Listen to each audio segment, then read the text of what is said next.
눈으로 보이는 것이라고 설명해 드릴게요. 그리고 temperature, 온도, humidity, 습도, windy, 바람 정도인데요. 이때 축구 경기를 할 거냐 안 할 거냐를 yes, no로 표현하겠습니다. 그럼 최종적으로 레이블 no, yes의 결과에 대한 엔트로피를 한번 볼게요. 그러면 앞서 계산한 것 동일하게 이것도 역시 14분의 5와 14분의 9에 의해서 0.94라는 결과가 나왔습니다. 다음으로 humidity, 습도라는 속성에 의해서 바뀌어진 엔트로피를 확인해 보도록 할게요. 먼저 이 각각의 그룹이 어떻게 나눠지는지를 보면은 하이와 노말로 나눠지잖아요. 그래서 7, 7 이렇게 적혔습니다. 다음으로 그렇다면 이 휴미디티가 하이일 때와 노말일 때를 또 각각의 엔트로피를 구하게 되는데, 이때 left, right라고 하는 서브스크립트가 사용되었습니다. 이 아래 첨자 서브스크립트가 left와 right로 나오는 이유는 맨 처음에 우리가 결정나무 decision tree를 볼 때 parent로부터 left, right 이렇게 왼쪽, 오른쪽으로 가지가 뻗어 내려가면서 구현해 가는 것이 정형화되어 있기 때문에 그것을 이렇게 언어적으로 바꿔서 left, right라고 많이 표현한다고 합니다. 즉 여기서는 left가 노멀에 해당할 것이고요, 여기 right가 하이에 해당할 것입니다. 사실 이 본래 강의 자료 이 출처에서는 이렇게 거꾸로 그려져 있는데 제가 쭉 다시 한번 디버깅을 해보다 보니 이렇게 표현하는 것이 맞는 것 같아서 이 색깔을 바꿔 놓았고요. 그 아래 자료를 참고하실 분들은 그 점을 고려하셔서 다시 보시길 바랍니다. 이 제가 만든 자료는 제가 이 설명과 동일하게 진행될 것입니다. 자, 이 녹색 노말이 이제 어떤 엔트로피를 가져가고 있는지 확인해 볼게요. 그럼 아래와 같이 yes가 6개, no가 하나로 있기 때문에 이러한 엔트로피를 계산할 수가 있었죠. 그리고 right에 대해서도 다음과 같이 진행할 수가 있습니다. 이 각각의 비율에 따라서 이 엔트로피가 계산이 될 텐데, 그것이 본래 데이터셋 자체가 갖고 있었던 총의 엔트로피로부터 얼마나 엔트로피를 감소시켰는지를 확인해 보겠습니다. 그러면 이 맨 아래와 같이 0.15 정도가 information gain, 정보 이득이 생겼다는 것을 알 수가 있습니다. 이러한 축구 사례가 humidity라는 것을 먼저 계산해 보았는데요. outlook, temperature, windy에 대해서도 동일하게 이 정보 이득을 볼 수가 있습니다. 이때 가장 첫 번째로 outlook이라고 하는 어트리뷰트를 통해서 스플릿을 하게 될 텐데요. 이니셜 스플릿, 그러니까 맨 처음에 구분을 하게 될 텐데요. 그 이유가 이렇게 인포메이션 게인을 다 계산해 봤더니 outlook이라고 하는 어트리뷰트가 가장 높은 인포메이션 게인을 주었기 때문입니다. 말하자면 이렇게 하늘이 쨍쨍한지, 아니면 오버캐스트, 이렇게 구름이 많이 껴서 이 하늘을 가리고 있는지, 아니면 rainy, 빗물이 내려오는지, 이 정보가 당연히 매우 중요하겠죠. 우리가 날씨를 가늠할 때에 먼저 보는 게 그런 시각적인 정보니까요. 약간 그러한 것이 이 데이터라도 반영되어 있다는 것을 아실 수가 있을 것 같고요. 그래서 아웃룩은 시작이 됐습니다.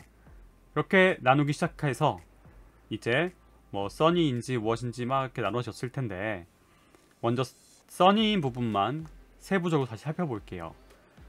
그러면 그 차일드가 됐던 대상이 뭐 temperature, windy, humidity 등으로 다음 어트리뷰트를 진행할 수가 있게 되잖아요. 그러니까 1차적으로 봤던 관찰 대상 어트리뷰트는 아웃룩이었고, 그 외에 다른 어트리뷰트를 시도해 볼 수 있게 되는데, 그럼 과연 어떤 것을 먼저 하면 좋을까? 이런 선택의 문제가 발생하게 된다는 것입니다. 그때 다시 해보면은 뭐 temperature로 보았을 때에 이런 베스트 스플릿이 나오겠다, 혹은 휴미디티를 보았을 때 베스트 스플릿이 나오겠다, 이렇게 판단 내릴 수가 있게 되는데, 여기 보면은 휴미디티가 이 노와 예수가 완전히 나눠져 있죠. 즉 이것이 가장 그 엔트로피를 많이 감소시켰다. 정보 이득이 제일 많았다 라고 계산될 수 있는 것입니다. 그러니까 맨 아래에 가지가 맨 마지막에 도달하면은 EP라고 표현하게 되는데, 이 모든 EP 퓨어하다, 즉 노와 예스가 섞여 있지 않고 한 가지 레이블만 딱 가지고 있는, 한 가지 클래스만 가지고 있어야만 퓨어라고 하는데, 그렇게 퓨어야만 하는 것은 아닙니다. 이렇게 혼합된 정보가 있을 때 계속 이렇게 가지를 뻗어내려야 하는 그런 상황이 되잖아요. 그러면 너무 많은 리소스를 잡아먹기 때문에, 많은 자원을 잡아먹기 때문에 요 끝의 결과가 몇 개 이상 개수를 가져야 한다거나, 혹은 몇 단계 밑으로 내려갈 수 없다는 그 깊이를 결정할 수가 있거든요. 그래서 몇 단계까지 갈 것이다 라는 그 깊이 정도에 따라서 결정이 가능하고요. 때때로는 유사하거나 혹은 완전히 같은 그런 대상에 대해서, 인스턴스에 대해서도 다른 클래스로 구분될 때가 있다고 합니다. 왜냐면 당연히 이렇게 순서가 바뀌기도 하고 뭐 이런 계산 방법에 따라서 바뀔 수도 있는 거니까요. 이 splitting stops when the data cannot be split any further. 가지를 뻗어나가며 분리하는 행위를 더 이상 진행할 수 없을 때, 어떤 기준에 의해서 더 이상 진행할 수 없을 때 멈추게 된다는 점을 기억하시면 될 것 같습니다. 네, 지금까지 결정나무를 잘 만들어가기 위해서 하나의 시각을 바라보았습니다. 그 시초는 무엇이었냐면 sklearn 라이브러리 안에 있는 tree라고 하는 모듈 안에 있는 decision tree classifier의 아규먼트를 설정하기 위한 것이었습니다. 그 파라미터가 무엇이었냐면 Gini 혹은 엔트로피였고요. 그 중에 우리는 엔트로피라는 것에 대한 정보를 공부한 것입니다. 이 엔트로피가 뭐였냐면 바로 인포메이션 게인을 의미하는 것입니다. 그런데 왜 인포메이션 게인이라고 적지 않고 IG라고 적지 않고 엔트로피라고 적게 되었을까요? 바로 이 다음 장부터 설명드릴 내용 때문입니다. 바로 다음과 같이 엉망인 정도를 나타내고 싶었고, 하나의 파라미터가 긍정과 부정을 모두 갖고 있으면 안 되기 때문입니다. 예를 들어서 Gini는 불순도를 의미하는데 인포메이션 게인은 그 반대의 것을 의미하잖아요. 따라서 엉망인 정도, 불순도를 파라미터로 삼기 위한 방식입니다. 자, impurity, 이 불순도라는 것은 not pure의 의미를 갖고 있죠. 아니 불자이고, 순도라는 것이 순수함을 의미하게 되는데, 무엇이 순수하다는 것이냐면 한 가지 레이블이 다 있으면 순수한 것이고요. 그 레이블끼리 섞여 있으면 불순한 겁니다. 자, 그래서 이 impurity 지표로서 엔트로피와 Gini가 해당하게 되는 거죠. 엉망인 것을 엔트로피, 또 다른 것으로 Gini가 있는 건데, 그래서 만약에 이렇게 결정나무를 만들게 되고 그 예제가 앞서서 다른 머신러닝 공부를 할 때 사용했던 꽃잎 이그젬플을 사용해 보도록 하겠습니다. 자, 속성을 꽃잎 너비로 볼 수 있겠죠? 이때 불순도 기준을 엔트로피, 즉 인포메이션 게인으로 보겠습니다. 여기 엔트로피라고 썼다고 해서 이것과 이것이 같다는 의미가 아니고요. 실제로 엔트로피라고 적어놨지만 이것은 불순도 기준이 이것인 거고, 이것을 계산할 때는 인포메이션 게인을 활용했습니다 라는 것입니다. 여기 중간에 보시면 두 번째 줄을 보시면 이 불순도 기준이 엔트로피구나 라는 것을 알 수가 있고요. 이것이 본래에는 1.585였는데 어떤 선택을 해감에 따라서 엔트로피가 점점 줄어들게 되는 방향으로 가게 됩니다. 그리고 오른쪽 그래프를 보시면 이 속성이 길이인 경우를 한번 해본 건데요. 불순도 기준을 Gini로 결정해서 그 Gini에 따라서 이 Gini도 역시 감소하는 방향으로 이 나뭇가지들을 분리해 갑니다. 이 엔트로피로 우리가 나무를 만들어 갈 때에 특정 기준에 따라서 그것을 멈추게 된다고 말씀드렸었어요. 그 한 가지 사례로 이 클래시파이어 3라고 우리가 선언을 하고 다음과 같이 인스턴스를 진행할 때에 이 파라미터가 max depth라는 것이 있습니다. 최대 깊이라는 거죠. 그것을 2로 결정하면 이 가지가 한 번, 두 번까지의 깊이만 내려갑니다. 어느 정도까지 이것을 분별하기 위해서 노력할 것인가를 결정하게 되는 거죠. 이 엔트로피와 또 다른 의미 갖고 있는 진위를 말씀드릴게요. 초반에 제가 이 진위라는 것을 인식시켜 드리기 위해서 마치 진위가 궁금해하고 그 질문에 따라서 답을 하는 것이라고 하였는데, 즉 불순한 정도를 알아내겠다는 거죠. 실제로 이 지표는 같지 않음을 표현한 겁니다. 같지 않다, 실제로는 불평등을 의미하는 것이었고요. 이탈리아의 통계학자 그리고 사회학자셨던 이 코라도 지니라는 분이 만드신 지표입니다. 그래서 네이버에서 지니 개수라고 치면은 그냥 클릭 더 하지 않아도 이렇게 메인 화면에 통계 정보를 제공할 만큼 유명한 개수인 겁니다. 예를 들어서 이렇게 샘플들이 있어요. x1이 1부터 8까지 있습니다. 그리고 레이블이 0 혹은 1로 결정돼야 됩니다. 그런데 이 모인 샘플들끼리 비슷하면은 그것이 순수한 것일 거고, 우리가 분류를 했는데 다른 것이 섞여 있으면 덜 순수하게 되겠죠. 그래서 아이디어가 이 스플릿한 것이 퓨어하면, 호모지니어스 하면은 그것이 베터 스플릿이다, 잘 분류한 거고 잘 가지를 뻗은 것이다 라고 한 것입니다. 예를 들어서 x1 3.5보다 미만인 경우를 하나의 레이블로 묶고 그것을 둘로 나눠보면은 완전히 레이블이 0과 1로 나눠지게 되죠.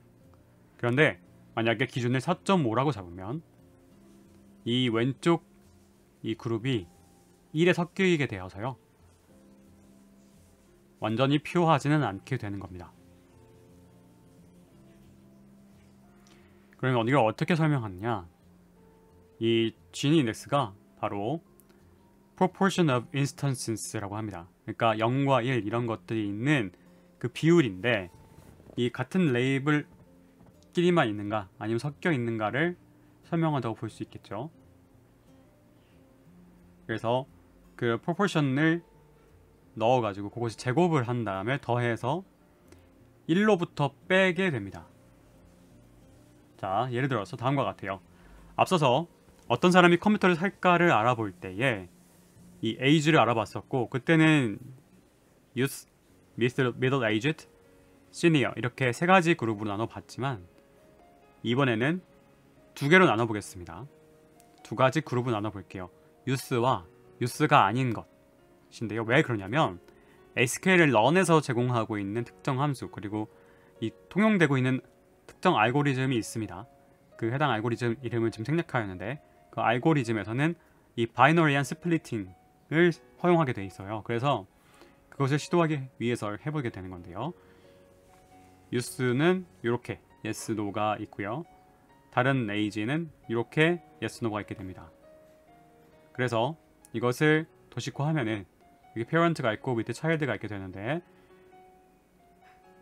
이 age 기준으로 봤을 때 이 총 개수, 이 D로부터, 즉 여기가 14가 되겠죠. 그 중에 youth에 해당하는 5개, 그리고 해당하지 않는 나머지 9개 분리해서 덧셈을 하게 되는데요. 요 각각에 대해서 그룹 A와 youth와 youth가 아닌 것에 대해서 각각 진위를 구하게 됩니다. 그 진위가 바로 1-pk제곱의 합이다. 바로 다음과 같이 계산이 됩니다. 요 youth 안에서 yes인 비율이 5분의 2고 no인 비율이 5분의 3이잖아요. 그러니까 proportion of instance가 다음과 같이 반영되어 있는 거죠. 그 계산을 하고 나면은 이것이 얼마나 다른 것이 섞여 있는지를 알 수 있게 됩니다. 자, 이 youth에 대해서 지금 0.394라는 값이 나왔는데요. 다른 방식으로 나눌 수 있겠죠. 이게 미들만 따로 빼고 youth랑 시니어를 묶어서 또 계산을 해야 되겠죠. 그런 식으로 이 묶는 기준이 달라질 수 있습니다. 그렇게 두 개로 바이너리하게만 나눌 수 있게 했기 때문에 그 달라진 기준에 따라서 다른 진위 개수가 나오게 되고요. 그러면 미들을 중심으로 미들 하나가 있고 미들이 아닌 것을 했을 때에 가장 이 진위 개수가 낮아지는 것을 볼 수가 있습니다. 그래서 만약에 진위 측면으로 봤을 때는 이 미들 그룹과 미들이 아닌 그룹으로 나눠서 계산을 하는 것이, 그렇게 스플리팅 해가는 것이 정답일 것이라고 보여집니다.